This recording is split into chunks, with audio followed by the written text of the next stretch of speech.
A man says he was saved over the weekend by a fast food employee after a serious bike crash. Yeah, this happened in Edmond. The man had little to no memory of the night, so he went on a mission to find the person he says saved his life.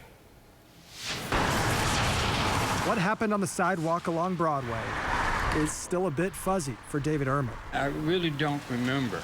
I really don't. He remembers his car trouble and the Lime bicycle he rented to get to the auto parts store, but not how he got these cuts and scrapes. So I'm riding down Broadway.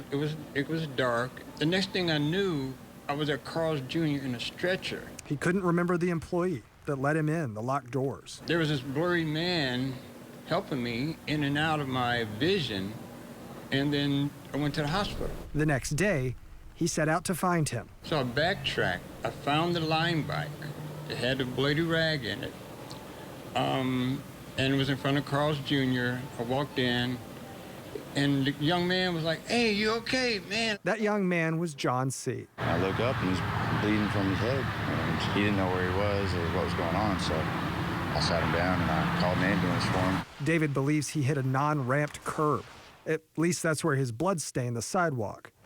2 blocks from Carl's Jr., a trip he doesn't remember. God took me to Carl's Jr. That's the only explanation I have. To Carl Jr.'s and to John, who says he just did what he thought was right. You got to make it happen sometimes, you know. Sometimes nobody else is going to. And for David, My spirit feels that he was responsible for saving my life. I thank God for John.